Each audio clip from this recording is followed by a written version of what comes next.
Hi everyone, this is Jason Burek of Wall Street for Main Street, and today Mo DeWood and I are joined by Jon Hykawy, who is Head of Global Research for Clean Technologies and a Materials Analyst who specializes in the rare earth sector for Byron Capital Markets. Jon is with us out of Toronto. How are you doing today, Jon? Oh, very, very well. Hopefully you guys are doing just as well. Yes, we are. Thanks for asking, buddy. Hey, Jon, it was good to meet you here. Well, I just want to start off by asking you a quick question. Started with a basic question about rare earth metal, and everybody seems to wonder, what do they use rare earth metal for? What are the basic applications for rare earth metals? I know that a Toyota Prius used 16 kilograms of rare earth to make the cars. So what are the other uses for rare earth metals? Well, it actually varies pretty widely because the rare earths are actually, depending on who's doing the counting and what you're including, anywhere between about 14 and 17 different elements. One of those elements happens not to occur naturally on our Earth, but if you ever do find a bubbling pool of it, I've got a market for it. I know a couple of people who'd like to buy some. But that figure that you quoted is actually a bit misleading too. Toyota Prius does use about 16 kilograms of rare earth. Only a few kilograms of that are actually used in applications that are going to be there on an ongoing basis. The balance is actually used as an electrode material in the battery of a Prius. The current battery in the Prius is actually nickel metal hydride. That's being phased out. And the lithium ion batteries that are replacing them don't require rare earth. So, that's going to go, that rare earth usage is going to go down, but the criticality of it is going to go up. The ones that a Prius would use would be battery materials like neodymium and praseodymium, magnet materials like neodymium and praseodymium. Those are used in the main motor as well as in a lot of other ancillary motors that do things like raise the side windows and move the power seat back and forth. But there are also dopant rare earths that are required for use in a Prius main motor to keep it operating properly and keep it operating strong at high temperatures. And those are very, very critical rare earths like dysprosium and terbium. Those have been recognized as critical metals by every group that's taken a look at critical metals over the last couple of years, the American Physical Society, the U.S. Department of Energy, and even the European Union. So all of those materials are used largely in things like magnets and motors, but there are dozens of other uses for rare earths, things as basic as the refining of slightly poorer oil fractions into things like gasoline and diesel. Lanthanum, which is one of the lightest and one of the most prevalent rare earths, is used as a catalyst. It helps to break down the oils and crack them into smaller carbon chains that are more valuable and do it much more rapidly. Without lanthanum around, I have seen figures that suggest that U.S. refining capacity would be cut by 2/3. And unfortunately for everybody, lanthanum is becoming harder to come by because the Chinese have put export quotas in the way of actually obtaining this stuff. So it's a concern far beyond just green energy and a feel-good sort of a thing. It actually really does go to the lifestyle that we have today and how we maintain it. Those are some great insights, Jon. And, you talked about in your last research report about the Toyota Aichi Steel deal with Great Western Minerals and about, the innovations that Toyota is doing. And I think you said in there that Toyota wants to have about 8 different hybrid models coming out in the next, couple years. And then you have the Nissan Leaf, which is going to be 100% electric, and, you have the Tesla stuff.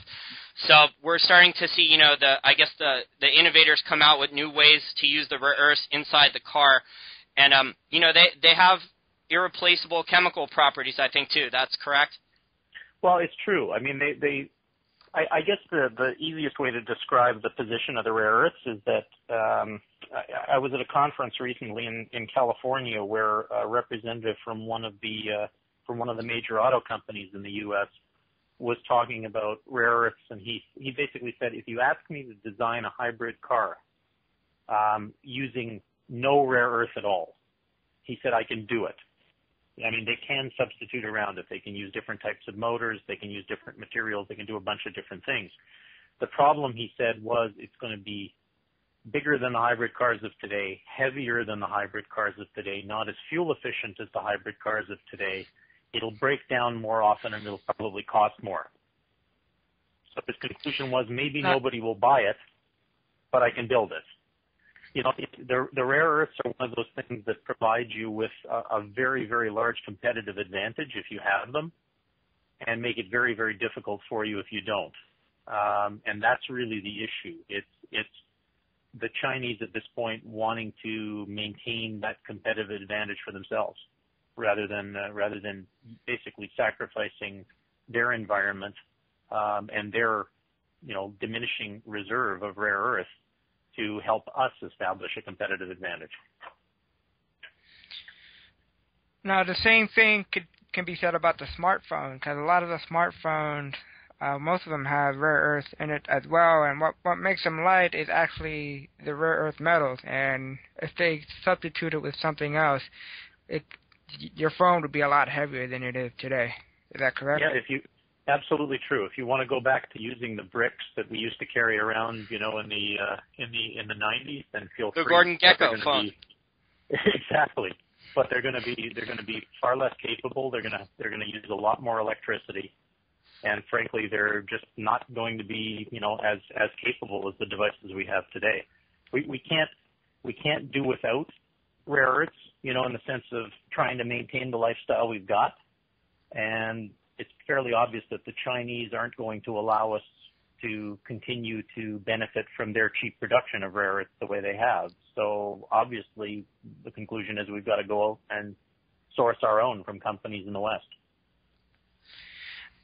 Now, you just mentioned China. I just read a report that China will be a net importer of rare earth by the year 2015. Right now, they are the major supplier of rare earth. They control 95% of it, and every year they're cutting down the export. And now I'm hearing report that they're going to become an importer by 2015. This tells you how tight the supply is for these rare earths and how fast they are running out. What is your thought on that? Let me stick a large knife in that statement right there. That was a misconception that came out around the time of a critical materials conference that took place in Vancouver early this year, and where that originated was with a gentleman who's a director of the academic wing of the Chinese Rare Earth Society, a guy by the name of Chen Hang. Dr. Chen was supposed to be in Vancouver speaking and wasn't able to make the trip. His talk was actually given by someone who basically picked up the slides not that long before and was working off of his notes. And one of the things they said was that, according to Dr. Chen's slide, they believed that China would become a net importer of rare earths by 2015. Dr. Chen never intended to say that. He's corrected it since, most recently at a conference on the economics of rare earth that I attended in Beijing.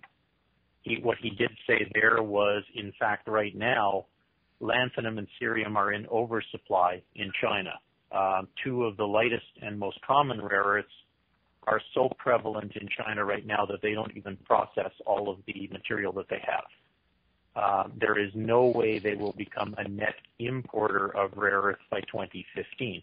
Now, having said that, and remembering that there are, 16 different rare earths out there, some of which are actually rare, they may well become an importer or at least a buyer of some of the rare earths, specifically some of those rare heavies that we talked about, like dysprosium and terbium.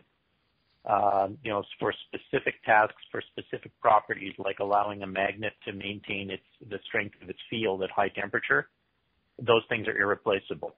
And, the rare earth magnets, they develop, if your listeners haven't played with these things, I strongly encourage them to go out and have a try at buying a few of these toy rare earth magnets that are very, very small and playing with them, because they behave almost like they're something that was created out of magic. I mean, the fields are so strong in terms of what they can produce compared to the old iron magnets that we're used to. There's no comparison. You can build devices that are so light and so much more efficient than devices without, that for all practical purposes, you don't want to do without this stuff.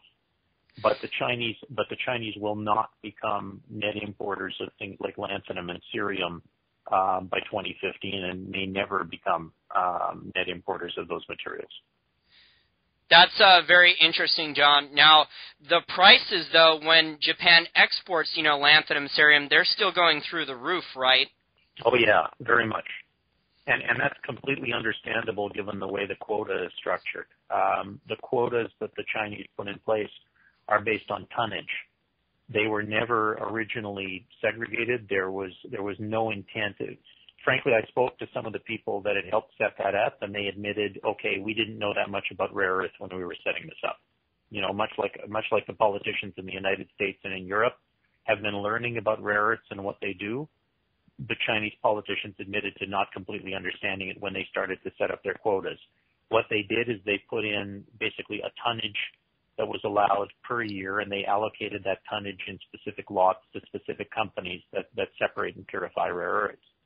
The problem with that system, of course, is if I have the choice between selling you a ton of lanthanum, which is going to take a ton of away from my quota, which is selling out of China today at, let's say, $10, and I can get maybe 40 from you, versus selling you a ton of neodymium, which is also in demand in the West for magnets, and is selling in China for, say, $150, but I can sell it to you for $300. The margin that I'm going to make is a lot better selling you that ton of neodymium than selling you that ton of lanthanum. As a result, if anybody wants to buy a ton of lanthanum, they're going to have to pay up. They're going to have to make it worth that shipper's while for burning a ton of their export quota. And as a result, you really are now buying lanthanum and what historically have been cheap materials like cerium in direct competition with buying neodymium and dysprosium and terbium and other, fairly rare earths that do price much higher. The result has been the light rare earths running up in price dramatically compared to some of the others. That's an interesting point. I will cross that out of my list regarding China being a net importer by 2015. That's a very interesting point. But another report, you can take a big knife and stab at it, is the recent Goldman Sachs report on rare earths. I don't know if you read it or if you heard about it yet, but there's a lot of fallacies in that report regarding rare earths. One of them being that the rare earth supply deficit will peak, they said, by 2013 and then go back into a surplus between 2013 and 2015. What do you think of their report and all the stuff they had in there? Well, in large measure, actually, the report's not that bad. I mean, they make the mistake in some ways about oversimplifying the case. Some of the things are bang on. I mean, if you look at Chinese production of rare earths, we know where they come from because the Chinese have a production quota in place as well as an export quota. So we know that I'm giving inexact figures, but we know about 80% of the rare earths are produced in the north and are primarily light rare earths. And one of the things your listeners are probably familiar with is that every rare earth deposit contains every one of the rare earths. The proportions vary depending on the exact deposit. But the deposits in the north are primarily light rare earths, skewing towards lanthanum and cerium with very rapid drop-off as you move towards the heavy. The heavy rare earths in China are produced in the south from materials called ionic clays. And these clays are really the source worldwide for heavy rare earths. At this point, there's really no other good supply available. It's the heavy rare earths that I think everyone should be concerned with, and certainly every one of the major corporations that I talk to that are customers are concerned with. The interesting thing here is if you do the math, you can determine very quickly that just a couple of projects, large-scale projects in the West, Molycorp coming online with its full production, Lynas out of Australia coming online with its full production, and Great Western coming online out of South Africa with its full level of production. Those three projects alone will nearly double the supply of some of these more common rare earths. You'll have the Chinese continuing to produce because they don't have a choice. All these light rare earths come out of their deposits whether they want them to or not, as long as they want to produce the others. So you're going to have a very interesting selling dynamic with 4 or 5 different groups competing with one another for a rather limited, slow-growing market. On the other hand, you've got some of these rare earths that frankly are going to be very difficult to supply in the quantity that global demand is seeking, regardless of how many projects you have come online. And that would include, again, some of the heavy rare earths like europium, which is going to be an increasing demand for efficient lighting phosphors, both fluorescent as well as LED. Dysprosium and terbium, which again are used to keep magnets operating at peak efficiency even at elevated temperature. And some of the other odder and stranger heavy rare earths. There's really no way to sate the demand for them with just the projects that we know are coming online by sort of the 2013, 2014, 2015 timeframe. That's very interesting, John. Now, I want to get into some of the stocks more, some of the actual companies, because, some of them I think, went up a lot, gained a lot of momentum. They were trading way ahead of fundamentals. And it just looks like, in the last few months, a lot of the Wall Street hot momentum money, the momentum players have moved out of the stocks. So I was wondering what you think about values here at these levels. Like I was reading your Great Western Minerals research report, and in that one you had a $3.50 price target on Great Western Minerals based on, their Toyota Aichi Steel deal. I was wondering if you still have that price target, and, or what you think of the stock, that stock at this point. All of the price targets that we have and that are available on our website still stand. None of them have changed. I mean, the fundamentals that we're advising clients to look at from a sort of a macro point of view are look for companies that are either have very, very high in-situ grades or are producing rare earths as a byproduct. That's important because we are concerned about the potential for price shocks in this industry. We've seen the price of these rare. An interesting comment that I heard in China at one of the conferences I was attending recently was the price that they consider the price that we're paying for rare earths in the West to be too low, and that includes all of the run-up that we've seen. The argument that they give is, for years, China's been what amounts to a monopoly supplier of rare earths, but it hasn't benefited from monopoly pricing. Of course, I said, well, you are now, and they acknowledged that was true, but they said it really hasn't happened for a long enough period for us to recoup the amount of profit that we should have been taking, given the amount of damage that we've done to the environment. Now, we could get into a big argument about then why were you bothering to damage your environment? Why weren't you spending the money to clean up the process and all the rest of it? But that aside, I mean, the situation is what it is. But in the same breath, they then turned around and said, but the prices in China today, which are still a fraction of what is being paid in the West, those are crazy and unsustainable. We can't build a stable rare earths industry in China on prices like that because Chinese companies will design out the rare earths. They simply can't afford to use them. Now, that tells you pretty instantaneously that you have to develop your own production capacity in the West because they're obviously not caring at all about us developing a sustainable industry off of their material. But you do have to understand that the prices, are going to continue to go up in the West, and they're going to continue to. The Chinese are going to work very hard to stabilize them or bring them down within China. So that said, with prices bouncing around that way, you want to insulate yourselves from the shock of prices moving up, down, sideways, and whatever else they're going to do. the best way to do that is either have a very high grade, so your mining costs are minimized, or have a byproduct production system where maybe your first product is iron ore or something like that, and you're producing the rare earths as a healthy credit to another operation. You're not going to live and die on the basis of your rare earths, in effect. The second thing that we advise people is look for projects with good existing infrastructure. If any of your listeners have visited Molycorp, the fact that you can drive out of Las Vegas on a paved highway, drive along for a while, turn off the highway, and within a couple hundred meters be driving on Molycorp property is remarkable. I mean, that's the level of infrastructure that you'd like to see with every project. Paved roads right up to the front door, power lines going by, water available, everything else that you need to basically go into production, as soon as possible.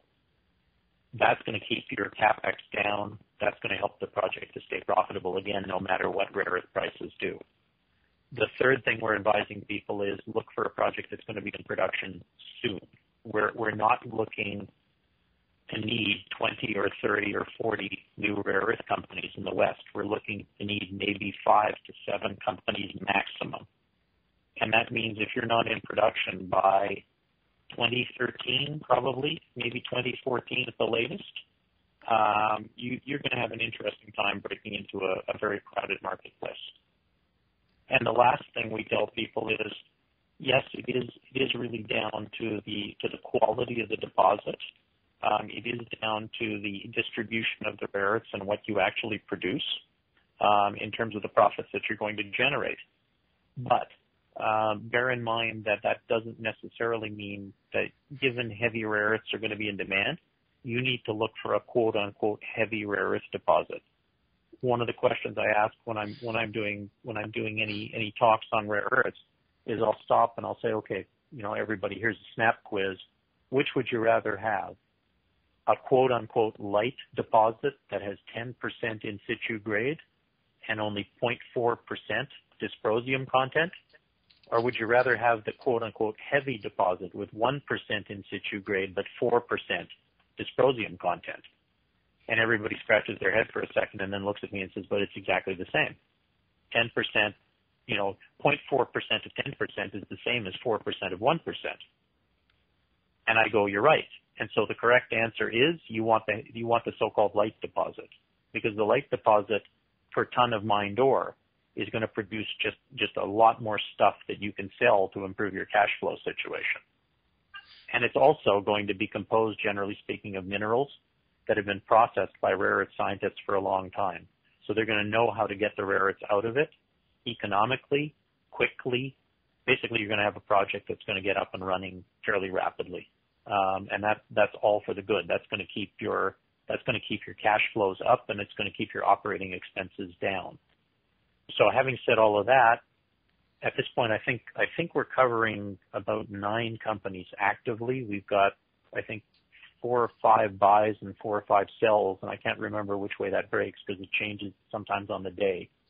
But the ones that we certainly feel most strongly about in this market are companies that not only produce rare earths with deposits with all of those attributes that we discussed, but that also want to go downstream. These are companies that not only want to mine the rare earths, they want to separate it and purify it. They want to turn the ones that are amenable to it into very pure metals, and they want to turn those metals into very pure alloys, things that can be used to make magnets and things like that. Companies that fit that bill are firms like Molycorp and firms like Great Western. We happen to have a buy on Great Western and a 350 target, as you mentioned earlier, but we also happen to have a sell on Molycorp and a $42 target. And it's a question of relative value. Some of the stories have been well trumpeted and have run up. Some of them still have value remaining in. Now, John, does that account for like Molycorp's innovation upside with the water filter? Because it appears that the sales of the water filter, the Zorbex water filter, Molycorp's creating a whole brand new market there for the very cheapest rare earth with the cerium. So I'd like your on that. Well, you're absolutely right. You're absolutely right that if they could succeed with that, it would give them a lot more value. I've heard two things from Molycorp that concern me. One is the market for lanthanum will be insatiable moving forward because of the number of hybrid and electric vehicles that are going to be built and the demand for lanthanum in the batteries. So let's revisit that topic for just a second. The Toyota Prius does use a substantial amount of lanthanum in its nickel metal hydride battery. You need lanthanum in the electrodes of a nickel metal hydride battery. It's one of the only materials that you can get for a reasonable amount of money that's chemically compatible with the cell. The problem, though, is the lithium-ion batteries that the next gen Prius is going to use, that Honda is going to use, that Nissan are using, that Chevrolet are using, that everyone else is about to use, do not require lanthanum. They don't require any rare earth. And so the demand for lanthanum, we don't believe is going to be stable or necessarily even grow at a rapid pace. We think there's a danger that it might actually fall as nickel metal hydride batteries are replaced, not just in vehicles, because that's a tiny use at this point, but more widely with rechargeable lithium ion as the displacement of nickel metal hydride continues. I usually ask people, when was the last time you bought a device with a nickel metal hydride battery installed in it? You know, most of the devices that you buy today, most consumer electronics, are equipped with lithium ion. The other issue is cerium. Now, cerium was until the Chinese quotas came into place, cheap, plentiful. It was used primarily for things like catalysts, as well fairly widely in the electronics industry as a polishing compound for the glass that was going to make LCD screens. Lately, because of the price increases, the Japanese are actually suggesting that they will decrease cerium use in Japan by 70%. That's 70% this year. And it'll be through substitution on the material, but it'll also be through workarounds. Things like the LCD industry deciding that they didn't want to spend $150 a kilogram for a polishing powder that they used to spend $5 a kilogram for. And they also can no longer rely on the supply of. So one of the ways they've worked around that is they take the amount of cerium they can get, they buy a whole bunch more polishing stations. They add a lot less cerium to each polishing station, and they polish one sheet of glass in each station for a lot longer period of time than they used to, but they end up using a whole lot less cerium while keeping the throughput of the LCD plant the same. That's a quasi-permanent piece of demand destruction. As long as those polishing stations are running, no matter what cerium prices do, you're spending less on polishing powder by operating all those machines than you are by operating a select few of them and buying a lot more cerium.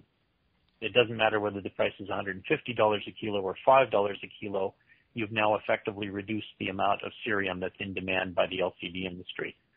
Molycorp says there's another source of demand, and that's their Exorbex water filters. They admitted publicly, both at an analyst day that I attended, but as well in the documents that they published regarding some of their current or some of their recent financial transactions, that the Exorbex water filters are only cost competitive with existing technology like ferric chloride if cerium sells for less than $11 a kilo. The current price in China is above $11 a kilo. The current price in the United States, I think, is around $150 if it hasn't gone $150 a kilo if it hasn't gone past that. So they were asked at another recent meeting whether that meant that they were actually anticipating a 90% drop in the price of cerium, and they declined to answer. The other issue that you have, though, is this material is proprietary. It belongs to Molycorp. They have patents on it, and it involves a chemistry and a set of working principles and an availability of material that no one in the water treatment industry is really comfortable with. So if I'm building a new water treatment plant, a municipal plant for my town, I'm designing this plant to operate for the next 40 or 50 years. And I have to make the decision, do I use ferric chloride, which has been used in the water industry since the 1930s, I know iron is prevalent and available. I know chlorine is prevalent and available, and I know I can buy bulk ferric chloride from any one of a number of suppliers for a good competitive price. Or do I buy something called Exorbex, which I can't spell, from a company that I haven't heard of before, that has no existing data in the water treatment industry to indicate what its long-term consequences of use are? It uses something called cerium. The only thing I know about cerium is that I read something about it in the paper or heard something about it on Wall Street for Main Street telling me that it's possible that this stuff may not be in plentiful supply in years to come. Frankly, to me, that sounds like I'm going to go with the tried and true. I just don't think the market for Exorbex is going to be there. Those are great insight, John. From what you are saying is that their Molycorp water filter technology is very new. It hasn't been applied yet, so it might take some time to work through the water treatment industry. Selling new technologies into a conservative industry is a difficult thing to do. That is true. That's a good point. Another company that we would like to ask you about is Lynas. Now, Lynas was talked about in the Goldman Sachs report. What do you know about what's going on in Lynas, specifically the production at Mount Weld? How's that going? Do you have any update regarding that company? Well, to tell you the truth, I think much of the forward momentum there has been blunted by the permitting issues that they're having in Malaysia right now. I visited the company. I have seen the pain that they've put into the design of their advanced materials plant, the lamps facility that's actually the source of all the contention in Malaysia. I think there's no doubt that the plant has been designed with a great deal of care. Yes, one of the unavoidable byproducts of most rare earth operations, whether you're talking about Molycorp or Great Western or Lynas or any of the others, is slightly radioactive tailings. And yes, those concern people more so, obviously, in Asia and since the disaster at Fukushima Daiichi. It's an obvious hot button topic with many people. But the fact of the matter is that plant has been designed with a great deal of care. It will operate, at the highest levels of scrutiny that would be applied to a plant that was built anywhere in the West. And ultimately, I think that plant gets licensed. Now, I think there's probably delay as a result of what we're going through now. I think it still may be problematic for Lynas to be up and running in any meaningful way by Q3 of this year. It wouldn't shock me if the permitting process were delayed into Q4. But overall, the project should go ahead. They should be the first producer of separated and purified rare earths outside of China. Now, or at least the first sizable producer of separated purified rare earths outside China. The issue, though, is really they are going to produce predominantly light rare earths. They're not going any further downstream. They have no intention of doing so or no stated intention of doing so. If I run the numbers on the company and I looked forward to a period where light rare earths are in relatively plentiful supply outside of China, and probably we even have the Chinese coming back out to compete in that market, you have a tough time making a lot of money as a company like Lynas. I think they either need to go downstream and produce some specialty products, or they need to consider consolidating or partnering with companies that can. Otherwise, it's going to be difficult. We have a sell on the company primarily because our long-term price deck just doesn't indicate a highly profitable business in the years to come. You helped me with my transition, John, to my next question. You mentioned a consolidation in the industry, like down to the downstream.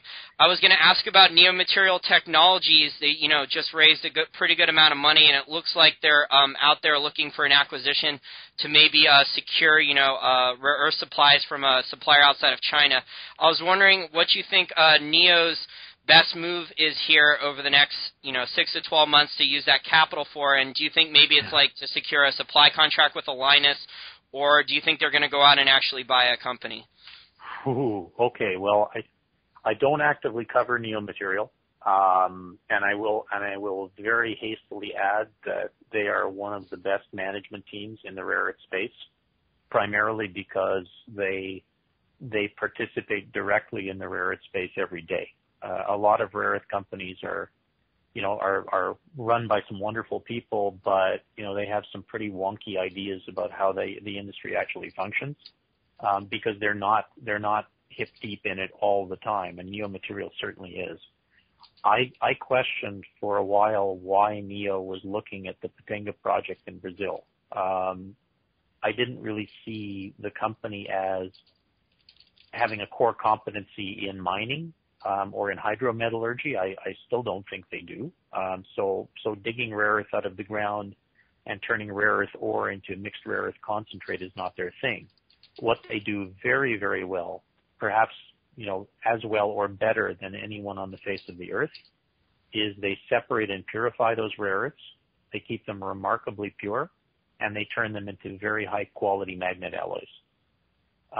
Knowing that, and knowing the amount of money they've raised, I think it would behoove them to look to partner with companies that are going to produce rare earths in the near term and that could benefit from those downstream technologies. Primarily the solvent extraction capabilities. So if I had to guess, Molycorp is still trying to acquire companies like Silmet, and put together the pieces of a puzzle on how to do solvent extraction as well as anyone in the world. They could certainly kickstart that process dramatically by taking advantage of the letter of intent that they've already signed with Neo Material and formalizing that in some way. Great Western could certainly benefit from the skill set that Neo Material brings. There's not much overlap between the two companies in terms of what they do. Lynas has already brought in the expertise and designed a solvent extraction plant. How well it's going to run, we're going to see once the LAMPS facility in Malaysia is licensed and it gets up and running. But they've already largely, they believe, solved that problem for themselves.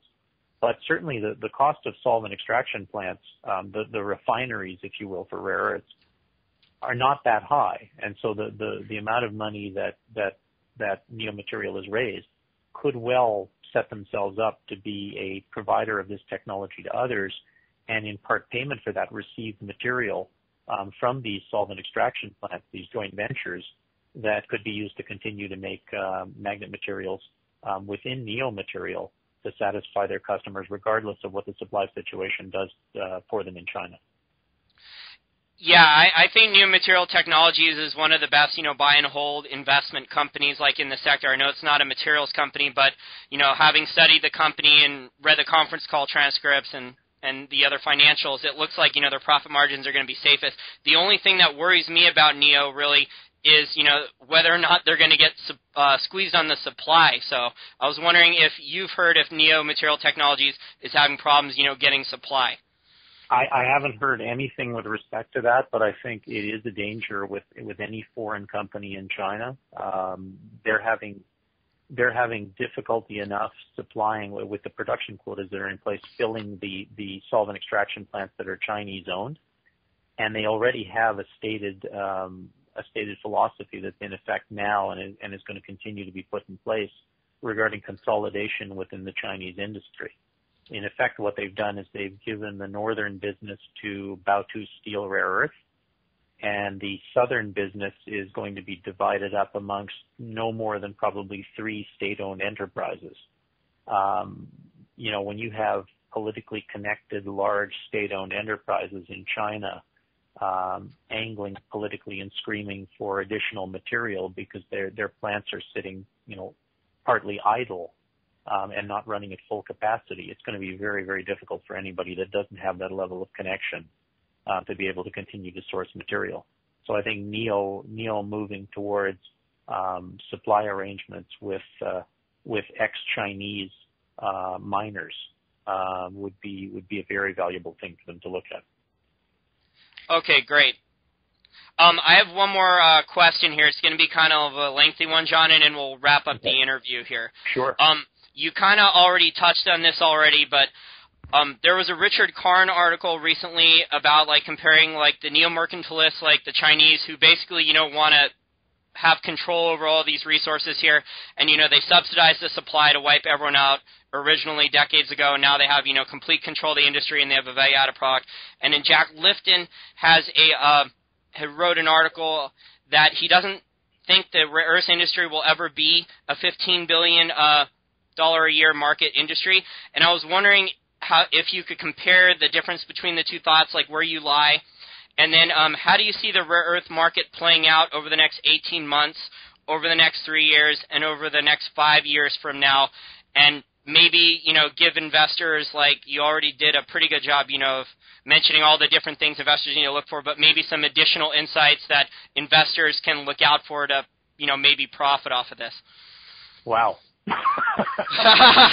I'll do my best. Okay, first, I agree with Jack. The basic rare earth market, for separated and purified oxides, can never be a $16 billion industry. The rationale for that is fairly simple. I mean, I was in Beijing for this economic summit. I was doing an invited talk there in front of the Chinese rare earth industry, which is kind of a fun thing to do. It's a little, being a Western rare earth analyst and being invited to do a talk in front of the Chinese rare earth industry is a little like being called to the principal's office. I mean, I kept expecting to be told, no, that's wrong, and hustled off the stage. But, one of the interesting things that came of that is getting some very, very candid feedback from a lot of the principals involved in their industry. And they were adamant about the fact that Chinese rare earth prices are simply too high to be sustainable. Their neodymium prices are, 1/4 of what ours are today. And yet they're saying that that's not sustainable for them. And it isn't. I mean, you can do the math.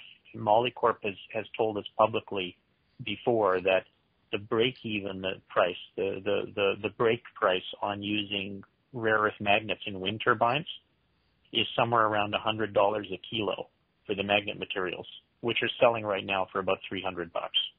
So, it doesn't take a genius to see that if prices stay incredibly high for an incredibly long time, you're not going to develop a rare earth industry. This stuff's going to be designed out, designed around, the industry vanishes. And as a result, the prices are going to come back down. So, there'll be a balancing act in there somewhere, but the industry will never grow to that scale. You'll never get the volume shipments coupled to the high prices to allow it to be a $16 billion industry. That said, put enough supply into the market in the right places, make it a sensible amount of supply, so you're not going to get 50 or 60 companies coming in. You will build a sustainable industry that will continue to demand this material and will continue to use this stuff that, frankly, I've said before, the physical properties of which some of them border on the magic. The magnets are incredibly strong. They're incredibly small for what they do. You can build light, very power efficient devices that 20 years ago would literally have looked like magic. I mean, you would not have envisioned being able to put stuff like this together, and yet you can do it today. I think both points of view, the fact that, not only should the industry not grow to be, massive in terms of the sales of just the basic materials, but it shouldn't even be expected to do that in order to become a sustainable industry. It has to be factored into the argument. As far as the companies are concerned, the insights, well, I would push people towards an understanding of just how rare the rare earths are. I mean, go to the U.S. Geological Survey website, look up the prevalence of different elements. They have a beautiful chart that gives you the abundance of various elements in the Earth's crust. Some of the rare earths are not all that rare. Some of them much more so. The interesting thing, I think, is to understand that the deposits of the type that are in China exist elsewhere in the world. You will find substantial iron ore deposits from which you can co-produce rare earths elsewhere in the world. There are a number of companies looking at that now, including Vale. But you also have to understand that the heavy rare earth deposits in China, the ionic clays, these odd weathered granites that exist in the south and contain very, very small in situ grade of heavy rare earth, but it's incredibly easy to process the ore and get the rare earths out, and therefore it's cost effective to do so. That type of deposit very likely exists elsewhere in the world. And in fact, I recently said in Vancouver, hypothetically speaking, but maybe not so hypothetically, if you had one or two large ionic clay deposits outside of China, what would that do to the rare earth market? And the answer is it would likely be producing rare earth, heavy rare earths outside of China by 2013 in large quantity for a good price point, and would remove even the shortage of heavy rare earths. So at that point, you have all the makings of a long-term sustainable industry. You will not have massive price spikes in the rare earths. You'll have reasonably stable pricing. You'll have more than enough material for the wind turbine manufacturers to consider using this stuff at a price point that they can afford. Because not only does the manufacturer have to be able to afford the stuff, they have to know they can get it.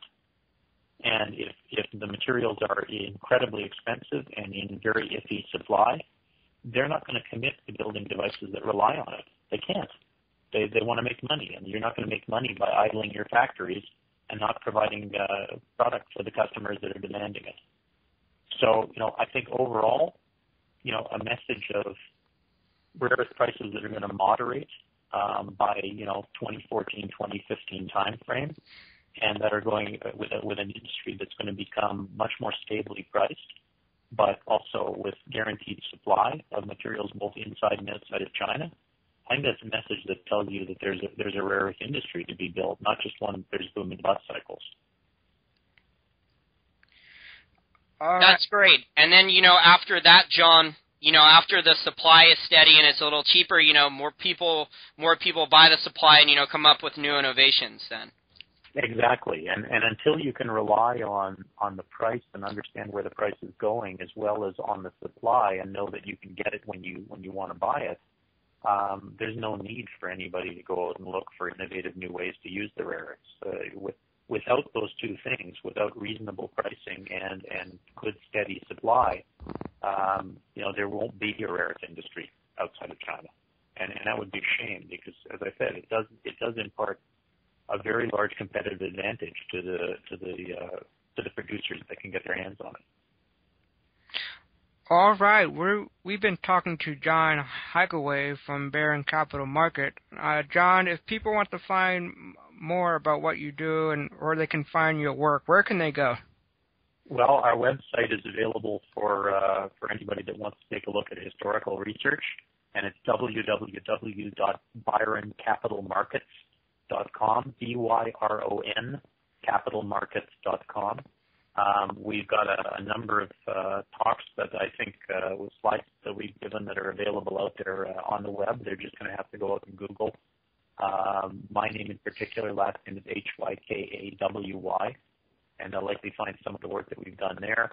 And as well, continue to look at and to listen to Wall Street for Main Street, Wall Street for Main Street, and other similar blogs, and we'll continue to try and get the word out on some of these things. All right, John. Well, thank you for coming on board for an interview. You provided great insight today regarding China, Molycorp, Lynas, and Great Western, and other topics as well. We hope for you to come back again in the future. I'd love to, anytime. And thank you very much for your time, John. Oh, you're very, very welcome.